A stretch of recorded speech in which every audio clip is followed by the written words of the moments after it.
So our desktop product is perfect for consultants and smaller in-house or agency teams.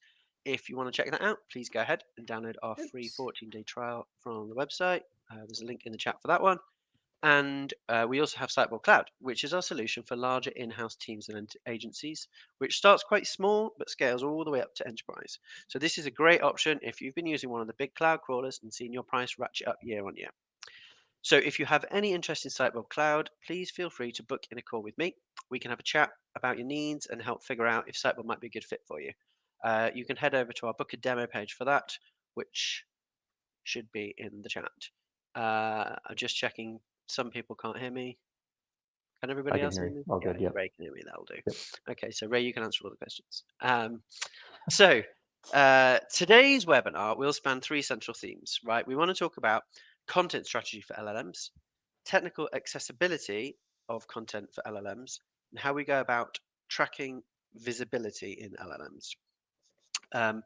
And I just want to highlight the second one of those for a minute, because actually there's a range of things you can do with Sitebulb to help you check how accessible your content is to LLMs. And so my colleague Maruna is running a Sitebulb Masterclass training webinar a week today. Link is in the chat for that one as well. So that's at the same start time as this one, 4 p.m. BST. So get yourself registered on that and learn how to do all this stuff in Sitebulb. Cool. So we can stop sharing, I think, this slide. Jojo, whenever you're ready on that one.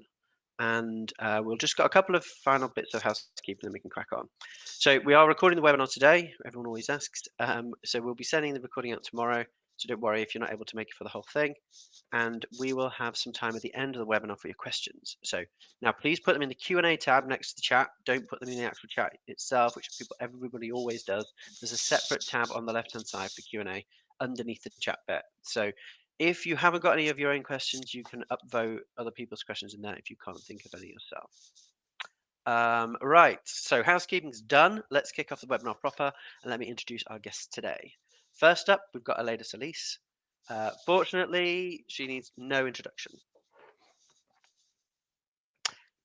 An absolute powerhouse and living legend in the SEO world. If you're watching this webinar and don't know who Aleyda is already, then I advise you to come out from that rock you've been hiding under. You can ask ChatGPT, who's Aleyda? Yeah, you can ask ChatGPT who's Aleyda. Yeah. And I actually attended the excellent Hive Manchester conference last week and watched Aleyda's presentation on the state of AI overviews and the impact of LLMs. Unsurprisingly, she's all over this stuff. So it is really great to have you with us, Aleyda. Thank you very much for having me. I really appreciate it. And next, I'd like to introduce Ray Grieselhuber. Hey, was that better? That was good. That was good. You nailed it. Yeah. Ray is the founder and CEO of Demandsphere, a SERP analytics platform built for e-commerce and enterprise SEO teams. He's been working at the intersection of search and technology for over a decade and has become a leading voice on how LLMs and AI tools are reshaping the SEO landscape. Thanks for joining us, Ray. Thank you for having me. So welcome to everybody. Thank you all so much for joining us, and let's kick off with the questions. So the first section, again, will be focused around how we kind of decide what content LLMs should access. So the first question I've got is, how should SEOs think differently when creating content for LLMs versus traditional search engines? Aleyda, do you want to start? I think that at the end of the day, that depends a lot on your business model, right? What is content for you, and how do you create content already for your website? For many websites, let's say, content itself is the core area of their business model, and that is how they make money, like the through ads, through affiliates, right? And that is their core service. Let's say the information that they share through research analysis and so on, right? So for those type of businesses, this is a very tricky time, and potentially like one of those pivotal changes, and because we have had so far a very fine balance with Google. The way that the usual search paradigm, or the current search paradigm, was working is like, okay, they are the middlemen pretty much, and they you will allow them to crawl and access all as much information or content, just for them to surface this information and refer potential clients, users, traffic.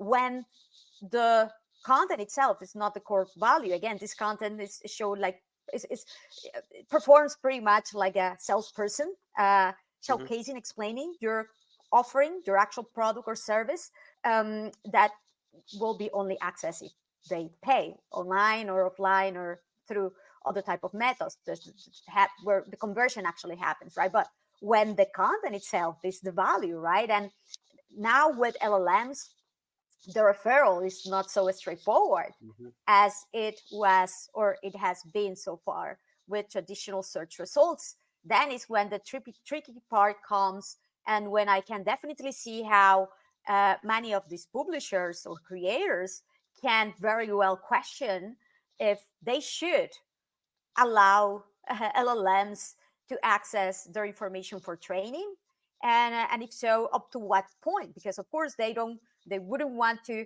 block entirely and not be showcased in any way out there. But what is the fine balance, right? Like, and from that regard, what I will here balance is, on one hand, potentially so far thinking about for which queries there's actual value for them to be found as a source of information, or as an expert of a certain vertical or area, and so on.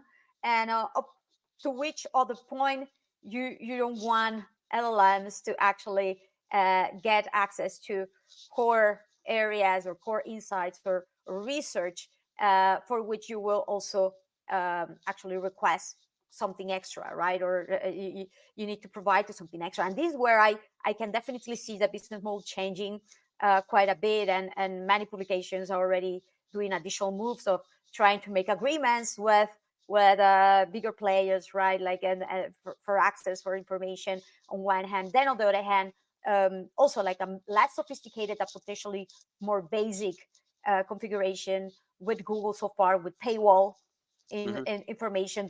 The problem here is that we as internet and web users, we have been already too used, let's say, to free access to information so far. And we have pretty much overlooked that, well, information and content production, especially if it's expert driven one, like it has a value and traffic. So sorry that I'm extending too far potentially, but if your business is not the content itself, is very straightforward. You want to surface your landing pages, your solution pages, your PDPs, your PLPs as much as possible, because you want to endorse and you want to refer those users, and eventually the conversion will happen on your website, yes or yes, right? At least as the web is built so far, right? Let's see in a few years, but as it is right now.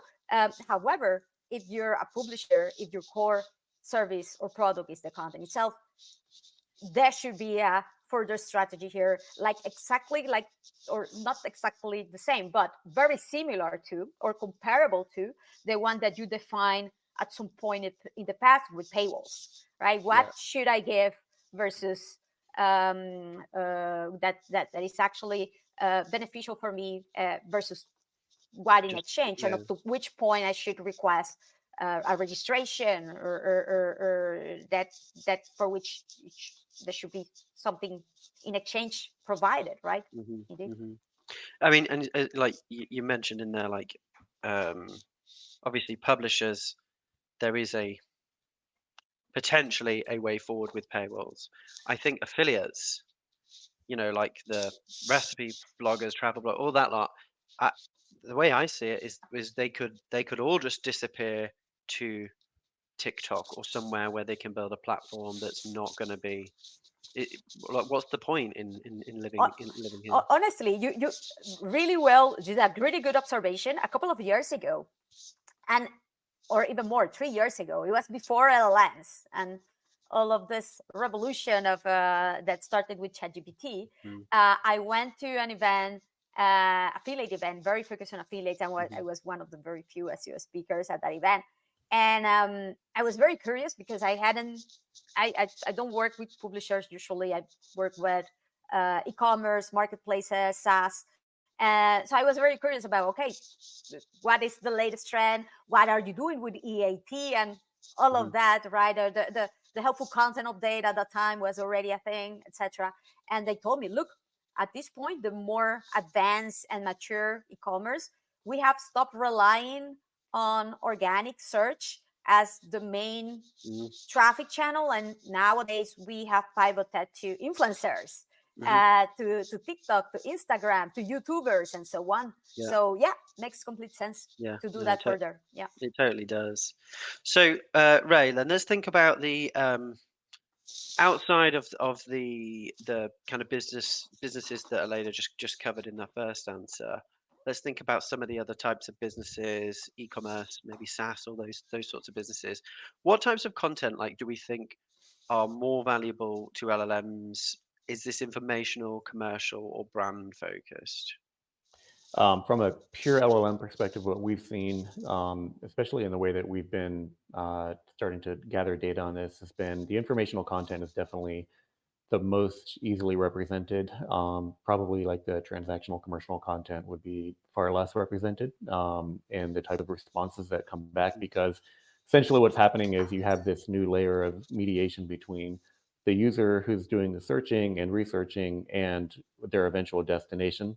And the LLMs are basically acting as like this process to synthesize a lot of different research stages that we would have gone through previously.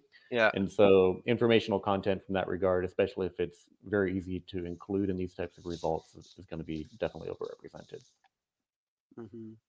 I'm wondering if so far we have seen actually much more informational type of queries, because this is because of the current interface that we have had, right? But in the future, like it took my attention how ChatGPT has actually really like prioritized shopping integration, even if they say that right now they pretty much perform as a bridge that doesn't even re-rank the products that they get from feeds and so on. They are definitely pushing further and providing ways to for merchants to integrate with them. And I can definitely see this being like too good to not try to at least get a little bit of a share of that market. And coincidentally, just today in the AI Google I/O announcements, one of the big announcements that they did was that they seem to will start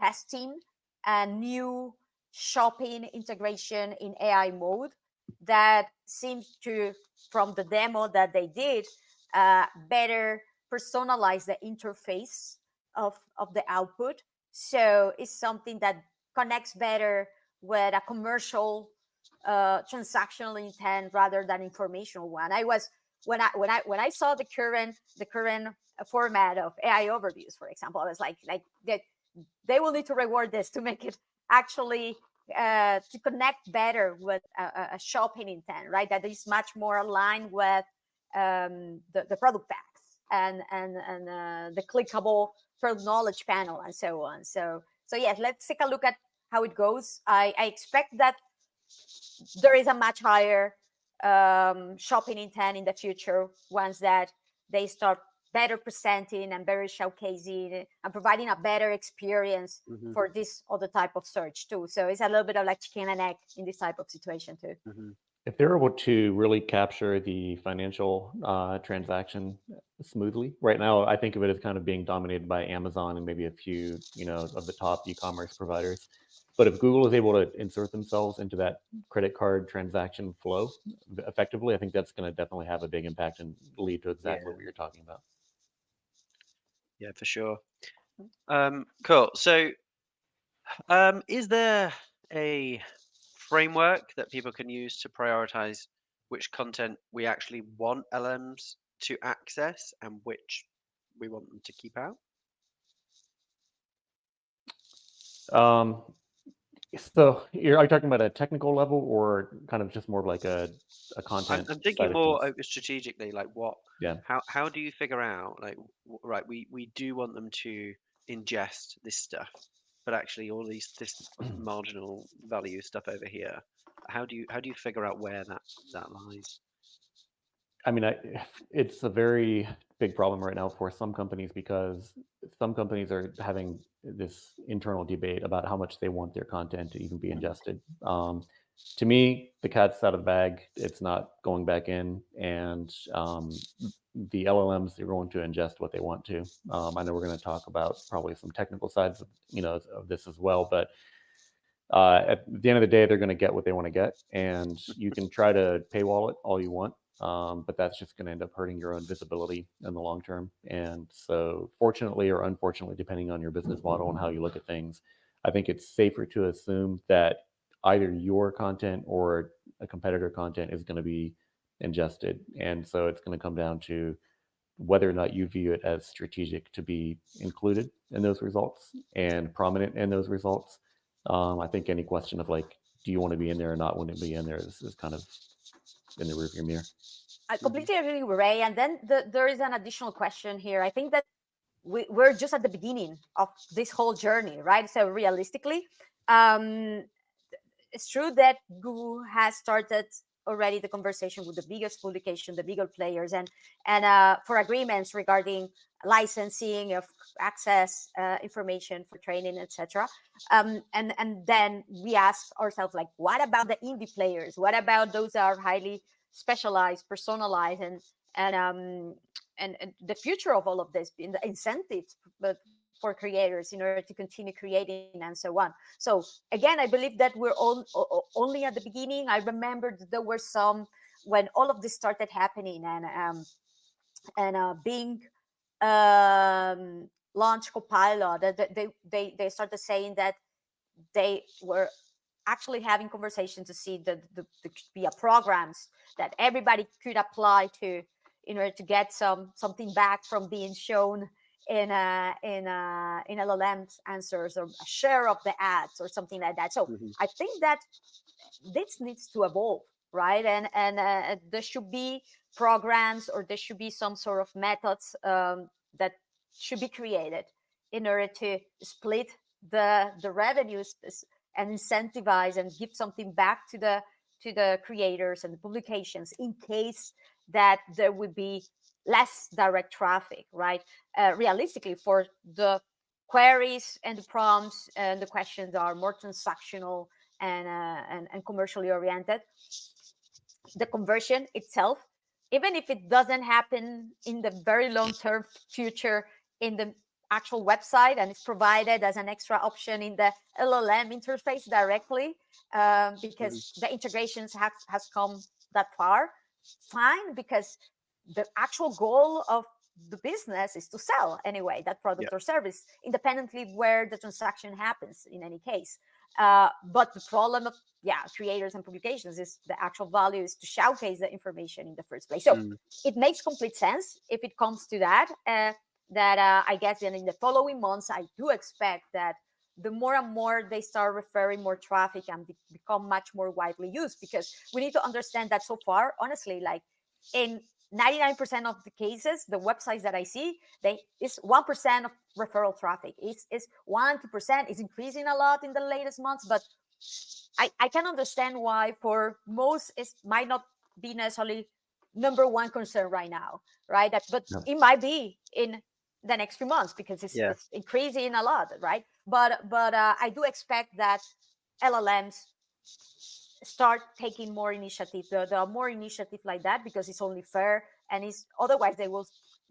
I mean, imagine like if everybody start blocking their content to LLMs, good luck generating good answers in the first place, right? So there's that. Then another thing that I do expect is that, and I actually posted yesterday after the AI mode official announcement in the US. Perfect. You are releasing my AI mode to all users in the US. I do expect now a report in the Google Search Console. Thank you very much. And showcasing what is my activity there, or how my website is showcased there. And the same, and this is the thing, we're asking this a lot to Google, but let's realistically, and we ask to Google because they are like the mature player in the market and the one that has the current highest market share in the market in search. But they were not the ones that changed the status quo. It was ChatGPT. And thank you very much, OpenAI. I would like also to have some sort of search console or interface or LLM console to understand how you are accessing my website to give me further control, pretty much the Google Search Console, but apply to ChatGPT too. So every single player should be doing this again, because we're very early in the market. They still don't. I do expect that they provide this sort of additional visibility and control of what's going on in their platforms to every website out there. Yeah. All right. So I agree with you, Ray. Right. The cat is out of the bag. It's not going back in. Right. But I do want to challenge this idea that there's this opportunity with AI, and there's nothing but good to come of it. Like, we should all want to be in there with everything at all times. Like, we spend so much of our time from Google's perspective going, well, actually, let's no index these pages, right? These pages are duplicate. Let's canonicalize them. Like, we put these technical checks and measures in place on a basis of the value of the content, whether it deserves to be valuable to be indexed or not. Now, are we saying basically that when it comes to LLMs, go wild, crawl whatever you want, ingest whatever you want, it's all going to be valuable at the end of the day? Or should we actually be going, well, there is still a similar thought process to this content deserves to be ingested and available through RAG to LLMs, or do we just go, crack on, do what you want? Well, and actually, you're probably one of the top experts on this question on the Google side of things, because a lot of the incentive from when we work with the customers, basically, 2 or 3 years ago, they hit this point where crawl budgets were getting reduced so dramatically that they were forced to kind of curate how their site was being indexed more. Before that point, I wasn't really seeing any idea that customers cared about reducing the amount of content that was being indexed by Google one way or another. It's basically just like, what's going to be the most relevant? We don't really know. The funnel's all over the place, customer journey's all over the place. So we're going to just try to be visible for anything. And so I think the situation today, if you look at how often the LLMs are crawling, we know that ChatGPT's, bot is very aggressive right now. So it's like they're gonna just crawl as much as they can. So I think the question is there some strategic incentive to say, I want you to ingest or surface this content versus this over here? I don't really care about this over here. My personal feeling is that we're not really there yet, because there isn't really any sort of semantic relevance at a site level that OpenAI and the others would care about in terms of saying, like, this is the most semantically relevant content. We do see Google doing that now, of course, and because they're trying to incentivize site owners to create, semantically oriented clusters that are somewhat similar to each other and on topic. My impression of how the LLM bots are functioning right now is that it's still pretty early in the game for them to do it. I think they're just doing everything they can to build as large of an index of the web as they can. Yeah, I think I'm going to invoke the second use of attendance today, because I think there are certainly some businesses that would strategically not want certain aspects of their site to be ingested by LLMs. Let me give you an example of a customer site that deals with legal advice, right? They are legally required to keep archival records of, old legislation that was in place, 10 years ago, right? But is not up to date current legislation. If LLMs are going to get into that stuff, they could start spouting off all sorts of, nonsense, right? So there definitely will be some instances like that where, from a business perspective, they are not going to want to enable LLMs to crawl absolutely everything and ingest absolutely everything. But then, I think that's a clear area. So, because I want to move on to the next section on technical accessibility, but I also want to come up and talk about. So there was a post that I saw a couple of days ago, actually, from somebody who works at Profound, right? And they had said that the OpenAI was hitting their site 12 times more than Google, and that they'd seen it on other, like, their customer sites as well. And then, like, in the graph that he shared, Perplexity-bot was second, and then that was even double Googlebot, right? So this sort of bandwidth toll that this LLMs could exact on sites like this does not feel sustainable, and it's not eco-friendly in the slightest, but it's also going to start costing companies money, right? Already costing companies money. So I do want to address that aspect as well. Like, I don't think it's all just sunshine and roses, right? Is there an argument that some you mentioned crawl budget before, like the sort of AI crawl budget we should be trying to manage in some way?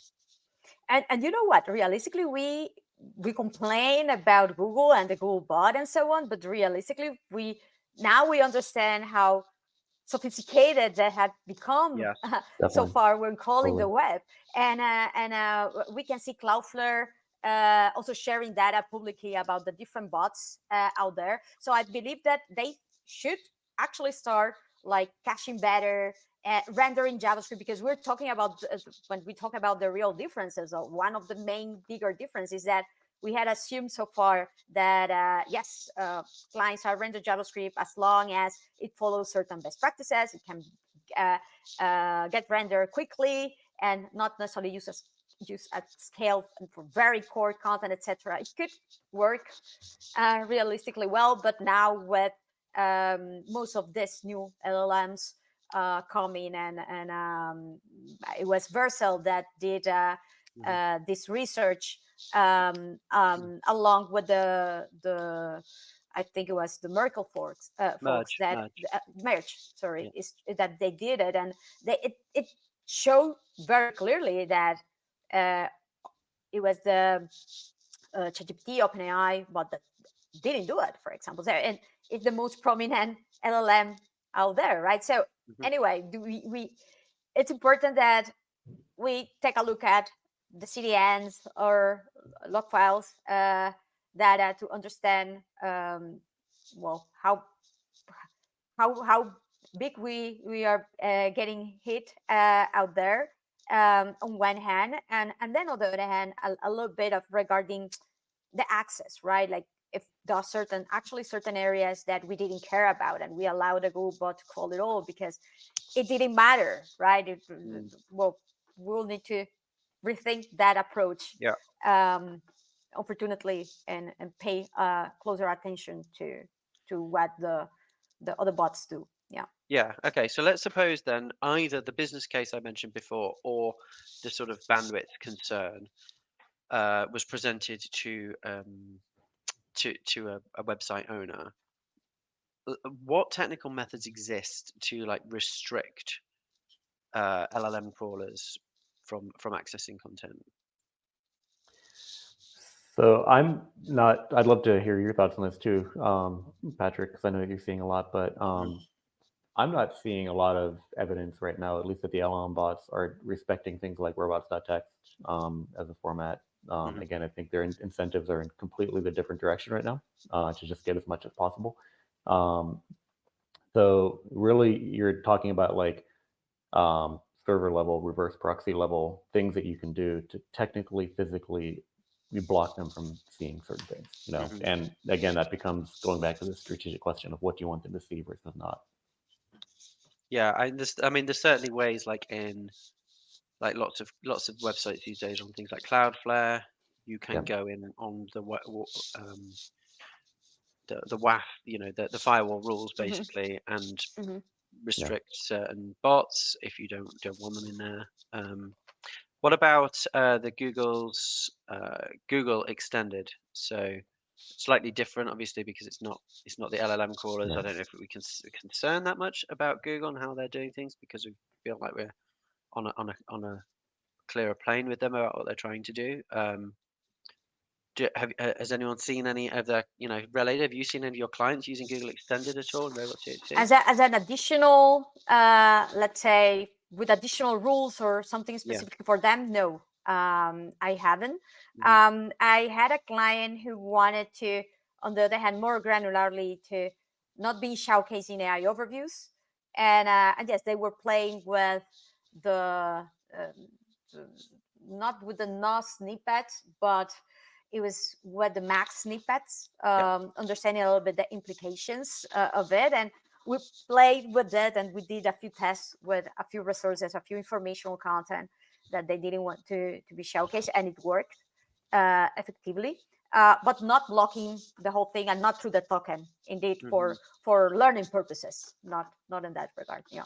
Yeah, I mean, so yeah, and like no snippet's the thing that prevents content from being used for Google as a direct input for AI overviews and AI mode, right? And so we have in Sitebulb, you can detect that through the indexability report, and I don't know if I've ever seen one in the wild that people are Yeah. actually using this stuff. Like some of these controls exist. It's all very new, but I, I I, don't I see don't it. think that nobody will want to use the no snippet, because that pretty much prevents all snippets to be gone, and I wouldn't Mm. recommend anybody to do that. But in the case of the match snippets, there was this case of, okay, they also were this type of player that didn't care, were not necessarily that happy to be showcased in feature snippets, because this is what will end up preventing, if you play with it, like how many characters, how much do you want Google to take, right? And I'm playing with that, saying, okay, it's the worst consequences that we are not shown with a feature snippet too, to avoid also preventing our content to be shown, or this type of content to be shown in AI overviews. Let's go with it. And it actually worked, by the way. But the thing is, and this is my point, they were not shown in the AI overviews for these queries. They were still shown in the first or second position in the traditional search results. But since Google was showcasing an AI overview at the top, there were other players showcased there. So Yeah, what's the point? So, and this yeah, is the type of conversation that I believe is, well, it's healthy to discuss with your clients at the yeah, end of the day. Even yeah. if they have some type of policies, whatever, great, but they need to understand the implications, that even if they decide to not move forward, it's like Ray mentioned before, it's like the cat is out of the bag. If you don't do it, your competitors will anyway, unless you're a monopoly and you have control and you're the leader in your market. Sorry, but it will be a little bit difficult. Yes, speaking of monopolies, right? Yeah, But exactly. yes, indeed. Yeah. So do you guys have any thoughts on LLMs.text? And I feel like the narrative on this changes almost daily. Like there was a study I think last week from Chris Green, who'd been crawled the whole majestic million to see who'd implemented it, and he found like 100 sites. Very few. Right, Yeah. John Mueller came out and compared it to the keywords meta tag or something. Yeah. Right, like. Yeah. However, yesterday I think I saw something where like Anthropic I think was supporting it now. So it feels like it's changing. It feels like so the only argument, right, that I can find for it to make sense is that what we mentioned before, what you said later, that the major LLMs aren't rendering JavaScript. So if you have a JavaScript heavy site and you know the development cycle for actually moving to server-side rendering would be too heavy to actually sort of re-present the data to LLMs without requiring them to crawl jobs. So I guess that I mean I want to talk about LLMs, but also I want to know if you've seen any shift in how companies are approaching rendering. So I have a twofold question there. Ray, what are your thoughts on LLMs.txt before we get on to the next bit? Yeah, I mean, I don't really see anybody using it either. As a developer myself, I think it's a cool idea. I love the idea of being able to, not have to parse out a bunch of HTML to get, the content of the page. I think we all do that, but I just don't really see any evidence that's being used right now. It'll come down to, I think, with Google, the advantage they had over the years enforcing these types of new standards was that they were essentially the main gatekeeper for traffic on the internet. And so they basically said, if you want to be visible in that gateway, then you're going to do this thing. And if you're not, then you won't. And with the LLM bots, aside from what Google has, we're just not there yet. To Aleida's point, the traffic isn't there yet. And so they don't really have the ability to say, like, this is how it's going to be. And if they're not interested in doing it, then what's the point, at this Yeah. point? The question around JavaScript rendering is really interesting. You kind of stopped halfway there, but I'd love to hear what your question was on that too. Yeah, so my question really regarding JavaScript rendering is if we have seen, since this research has been made public and people are starting to realize that it's not just potentially a problem for Google, that it's actually a major problem for LLMs, whether there has been any kind of a shift in how companies are actually approaching rendering. I mean, it's just more expensive. It depends on from the LLM side, and for any crawler, how much money do you want to spend on rendering JavaScript? We are seeing, I think the whole React Next.js trend over the last few years did bite a couple of, not a couple, a lot of companies, where they, for some reason, thought client-side rendering on a very heavy faceted search type site would be a good idea. Obviously, that's not a great idea. And so people are re-architecting on that basis. And I think, the more server-side rendering that's happening as a result of that, I think it'll make it easier for the LLMs to consume that, from that regard as well. I have seen indeed like a couple of major, let's say, marketplaces / e-commerce websites realize in the last few years that the decision of going into that path because of how easy it is with this new framework, right? Ended up backlashing and spending a lot in pre-rendering add-ons, let's say. Totally. And now with LLMs, that is still is now not because they are not going to be found out there at all and their business going to go downhill. It's not the case because of the market share that they have right now, but it should be an additional consideration for sure to, let's say, bulletproof a little bit more the visibility in the future when these are better used in any case. And it's an additional consideration, 100%. I have just seen this shift, thankfully, to about, okay, like next couple of years plans is to go the other way around and do the right thing, what they should have been done in the first place, let's say. Well, fingers crossed that's what happens. That would be good. I mean, like for that to be the reason why LLMs.txt gets adopted would be just the wrong way around, right? So okay, so let's move on then to I want to talk about tracking. And so you already mentioned, Ray, that there's data you're tracking in Demandsphere. So please do tell us about that. I want to know like what current methods or tools we've got for tracking where and how content shows up in LLM responses. Sure. Yeah. So that probably everyone here on the call is aware of basically the two modes of how LLMs are going to be returning answers to people. You have something that's coming out of the foundational model where they've done all this pre-training on everything. And if the answer is in that model and you happen to be performing well within that model and the way that those training processes took place, then your visibility can look good. And then there is the live retrieval approach. And so the question from the live retrieval side of things is, how is that happening? What sources are the LLMs using when they're trying to retrieve content, for people?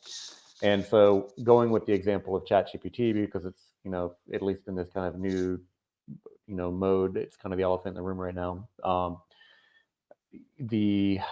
Very early on, there was a lot of talk about how they basically had this partnership with Bing to get a lot of their results via the Bing API. And as far as I'm aware, they still do have that partnership. And so the question became pretty quickly, well, okay, is it just a matter of appearing in Bing? And is it going to be a one-to-one correlation between visibility in Bing to ChatGPT?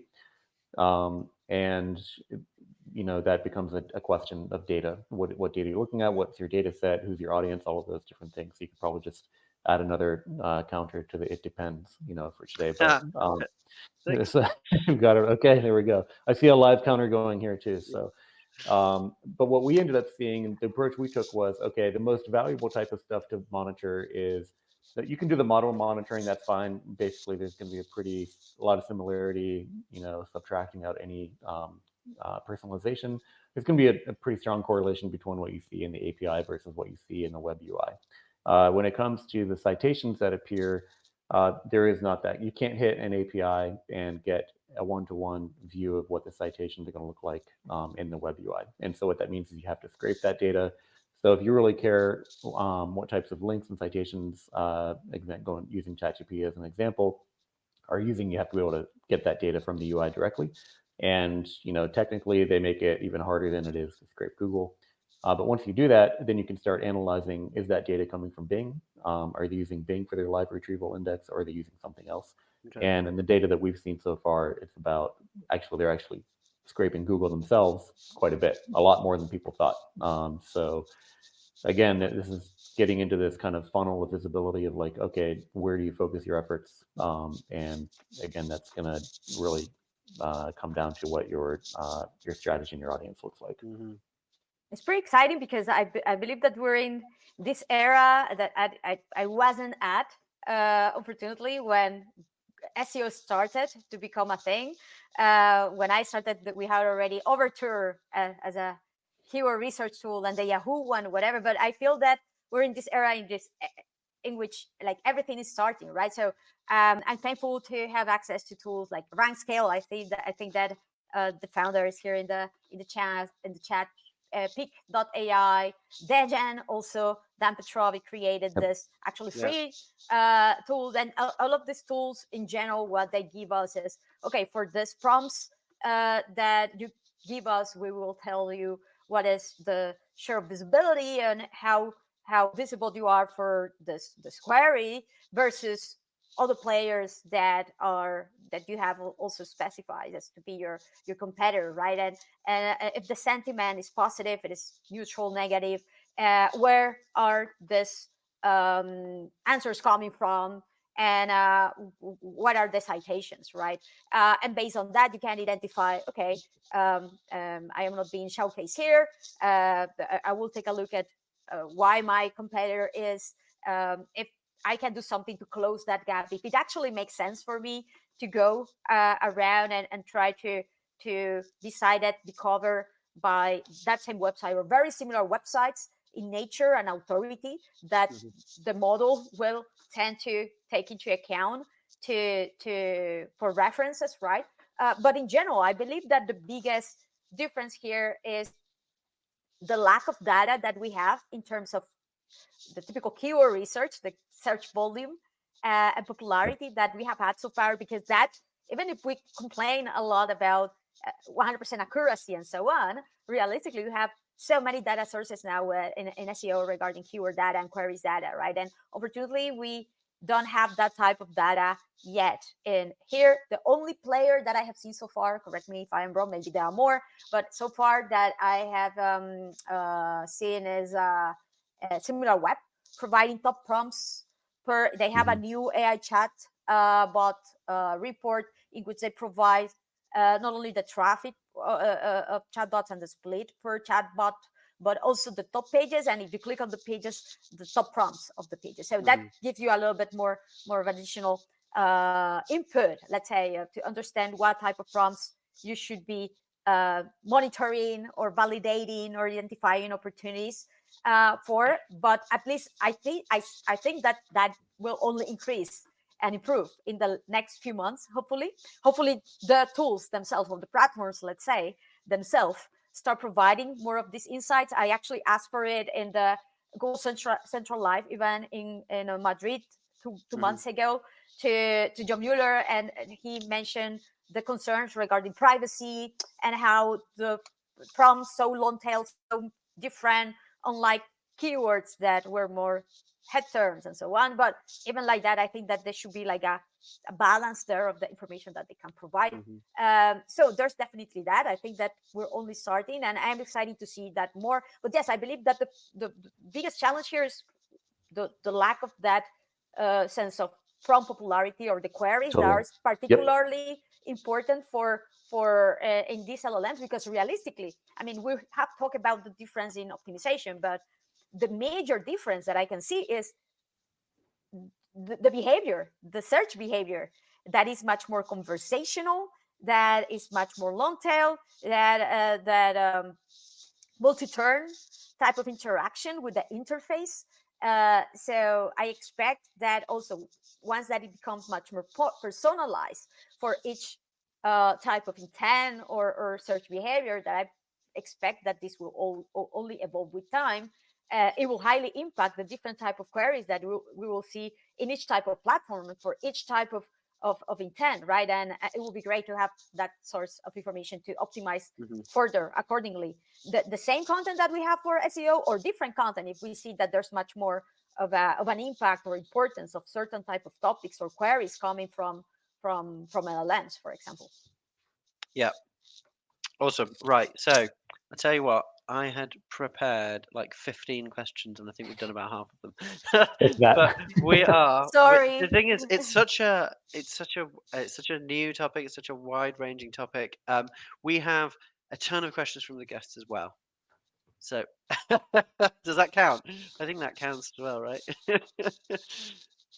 We've got loads of questions from the audience, so I think it's really great to try and bring as many of them on as well. So I'll move on to them. If we happen to get through all of them, I can get back to my other questions as well. But I expect there'll be some overlap as well on some of these as well. So let's go through, and if anyone just wants to jump in, if there's something in particular. So I'm going to go with the first one, which is, do you have any ideas on how to track visibility and referrals from AI mode? So we did just talk about, LLMs in general. AI mode is so new, and we don't have it in the UK. But Ray, do you do anything like this at the moment or not? AI mode is still pretty early. Yeah. It's primarily you have to be logged in, as well. And to Aleyda's point earlier, there's no Search Console, enhancements or anything. The closest thing that I've seen that I think we'll probably end up seeing, and I'd love to hear what Aleyda says on this as well, is like Dana, for example, she's got a really good series on tracking traffic from AIOs. And so I think we'll probably end up seeing things like that, where there are different triggers that you can find and set things up in GA4 and potentially other analytics platforms where you'll be able to see some of that. But we're going to be flying blind on a lot of it, I think, for a while. Yeah, so far since it was in the lab on test, and yes, you had to be signed in, opt in, etc. There was no way to accurately do it. Yeah. But now that it has been publicly launched, let's say, I have no doubts that through the Google Analytics and the same filters or similar filters that you could apply for AI overviews. And then also, I'm pretty sure that a lot of these platforms that track clickstream data, now that is an additional tab too. Right. Yep. Very likely they should be able to provide this additional information now that they couldn't before because it hadn't been launched so far. Yep. Okay, so I guess a little bit of a we'll see. Fingers crossed. Okay, so this one's interesting. So given that LLMs access information from both their core training data, like the Common Crawl, and through live web searches with the RAG, what are the top actionable strategies an SEO team should prioritize to most effectively influence visibility? Right, we have a whole webinar just on this. Just on that one Build topic. a brand, build a brand, a real brand, real expertise, authority. Yeah. I mean, build a brand. Showcase in the Wikipedia. So this is very broad, right? I actually have a presentation about this that I can link into. If that's okay. Sorry for the sub promo. I mean, the presentation is free, of course. Is about how to improve your brand visibility and recognition. And at that time, it's true that I mentioned it very quickly for how this also play a role for LLMs. But it was more focused on traditional search results at still at that point. But it is highly aligned with that, right? It took my attention, Ray. I don't know if you saw this. It was during a few months ago. There was this big conversation that happened about the importance of structured data. For LLMs. Patrick, you see it? Did you see it? Well, so we did a webinar. We did a webinar. It was true. Yeah. It was you too. So it was funny how eventually at some point it was it was John Mueller, I believe, at the Google Search Engine Live in New York, the first one that they did of the series, confirming that yes, it is important. They use it. I mean, honestly, the more signals you can provide. I was going to say to Google, but LLMs in general about your entities, what matters to you, who are you in your own website or elsewhere consistently. It's like in SEO, right? The alignment of signals, not one thing or the other, that will allow them to recognize you what you stand for and where you should be showcased. And the more in that regard, especially for training purposes, the better, I guess, because that part of like the presence that we have had so far for traditional search results that will end up impacting through RAG 2, etc., grounding, etc. Indeed, I think that most of us already knows the importance too. Yeah, no, for sure. Okay, so let's leave that one there because again, we could spend forever on that one. So what else have we got? Okay, choose one. So how do you track mentions or links? Topics. So is this similar to what Dixon's new tool does? Which is called WayK, like Yeah, what AI YK. knows about you. That's what it is designed for. It's very specific, right? It's trying to do this stuff. I'll find a link for it. Anything else? Sorry to answer that question. Well, when you say links, I think this is talking about citations that we were mentioning before. Is that, yeah, okay. So, and those are really the two main things, because with any response, you're going to have obviously the response text, and then you're going to have the citation links peppered throughout those. And so brand mentions are going to be in the response text, and then potentially also on, if you care about getting how your brand is mentioned on those citation links beyond that point. And we are starting to see a lot more people very interested in that because they want to see what's influencing the models back at the way that they're selecting this data. Yeah. And so it becomes a really big tracking side of things. You have to get a little bit strategic, I think, both as for us as a platform provider, but also as a brand on how far deep you want to go, because you can just keep going down that tree. But I think there's going to be a lot of tools. This is definitely something we're working on. All the citation tracking is a really hot topic for people right now. Yeah, Profound do this very well, very enterprise oriented. Also, the tools that are newcomers like WayK is Rank Scale, Peak.ai too. They do this. So there's a variety of tools that you can definitely check out and test, and use the one that better fits your preferences, budget, and so on. Awesome. Okay, so the next one.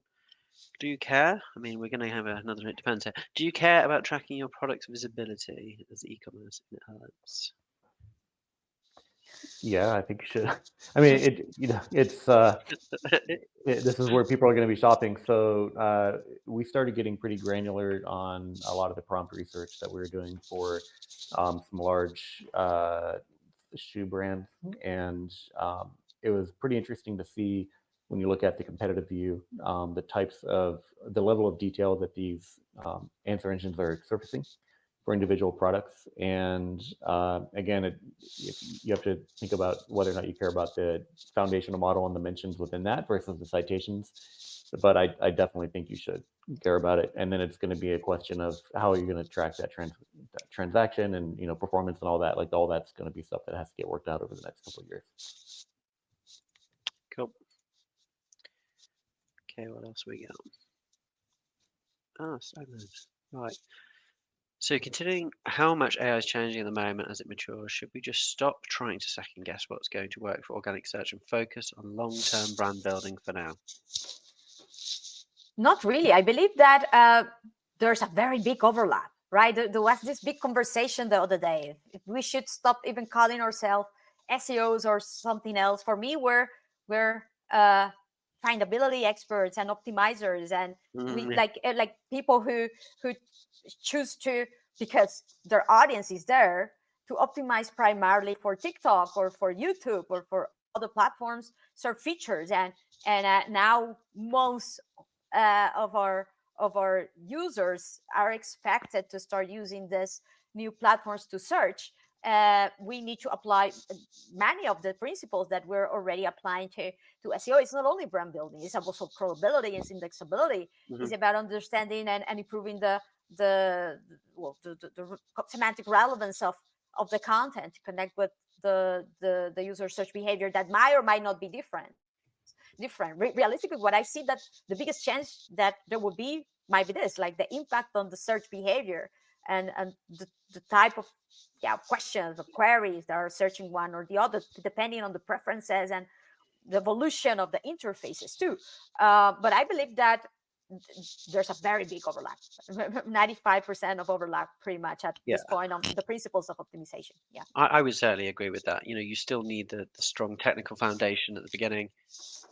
All of the sort of digital PR type work, Mhm. traditional link building mentions that you get as a result of that is all going to help train the models, the co-citations being mentioned, the topic modeling, all of it just makes sense that it's all going to work together. So I don't think we should should just stop No. worrying about it. All right, so we've got 4 minutes left, so I'm just going to try and answer these questions in order because we've got loads.